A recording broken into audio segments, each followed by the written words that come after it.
ಇವತ್ತು ದೇವರ ಮಕ್ಕಳು ಗಮನಿಸಿ, ನಾವು ದೇವರ ಮೇಲೆ ಏನ್ ನಂಬಿಕೆ ಇಡ್ತೀವೋ ಅದರಂತೆ ನಮಗಾಗುತ್ತೆ.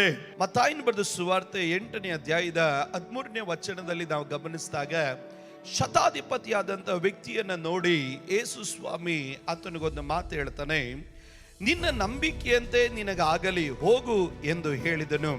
ಅದೇ ಗಳಿಗೆಯಲ್ಲಿ ಅವನ ಆಳಿಗೆ ಗುಣವಾಯಿತು.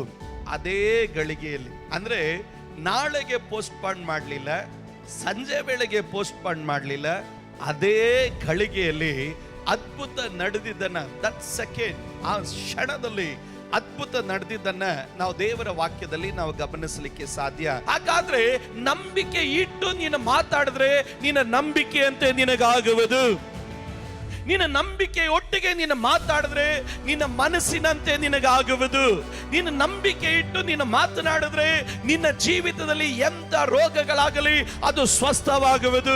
ನಿನ್ನ ನಂಬಿಕೆಯಿಂದ ನೀನು ಮಾತನಾಡಿ, ನಿನ್ನ ನಂಬಿಕೆಯಿಂದ ನೀನು ಕ್ರಿಯೆ ಮಾಡಿದರೆ ನಿನ್ನನ್ನು ಕಾಡಿದಂತ 12 ವರ್ಷ ಅಲ್ಲ, ಎಷ್ಟೇ ವರ್ಷಗಳಿಂದ ನಿನ್ನನ್ನು ಕಾಡಿದಂತ ರೋಗವಾಗಲಿ, ಮಾಟ ಮಂತ್ರಗಳಾಗಲಿ, ದುರಾತ್ಮಗಳಾಗಲಿ, ಅದು ಏನೇ ಆಗಿದ್ರು ಸಹ ಆ ಬಾಧೆ, ಆ ಕಾಟ ನಿನ್ನನ್ನು ಬಿಟ್ಟು ಹೋಗಿ ನೀನು ಪರಿಪೂರ್ಣವಾಗಿ ಬಿಡುಗಡೆ ಆಗುತ್ತಿ. ಹಾಗಾದ್ರೆ ಇವತ್ತು ದೇವರ ಮಕ್ಕಳು ಗಮನಿಸಿ, ನಿಮ್ಮ ಮನಸ್ಸಿನಂತೆ ನಿಮಗಾಗತಕ್ಕಂತೆ ಕರ್ತನ ಸಮ್ಮುಖದಲ್ಲಿ ಯಾರಾದರೂ ನಂಬಲಿಕ್ಕೆ ಸಾಧ್ಯನಾ?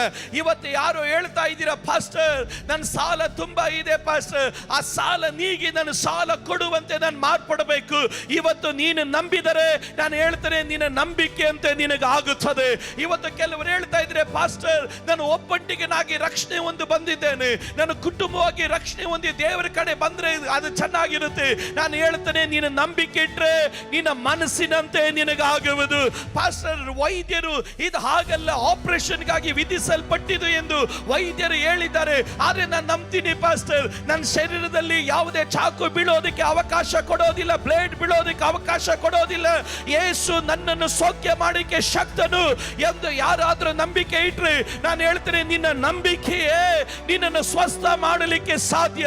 ಯೇಸುವಿನ ನಾಮದಲ್ಲಿ ಇಲ್ಲಿ ನಂಬಿಕೆಯಿಂದ ಯೇಸುವನ್ನ ಮುಟ್ಟುವವರು ಯಾರಾದ್ರೂ ಇದ್ರೆ ಇವತ್ತು ನನ್ನ ಕೂಗಿ ಹೇಳ್ತಾನೆ, ನನ್ನ ಶರೀರದಲ್ಲಿ ಇಳಿದು ಬರೋದು ಮಾತ್ರ ಅಲ್ಲ, ಎಲ್ಲ ಬಾಧೆಗಳು, ಎಲ್ಲ ಕಾಡುವಂತ ಕಾಟಗಳು ಯೇಸುವಿನ ನಾಮದಲ್ಲಿ ನಿನ್ನ ಶರೀರದ ವಿರುದ್ಧವಾಗಿ, ನಿನ್ನ ಆತ್ಮನ ವಿರುದ್ಧವಾಗಿ, ನಿನ್ನ ಕುಟುಂಬದ ವಿರುದ್ಧವಾಗಿ, ನಿನ್ನ ಜೀವಿತದ ವಿರುದ್ಧವಾಗಿ ಕಾಡುವಂತ ಎಲ್ಲ ಕಾಟಗಳನ್ನು ಎಂದೆಂದಿಗಾಗಿ ದೇವರು ತೆಗೆದುಹಾಕಿ ಬಿಡುತ್ತಾನೆ.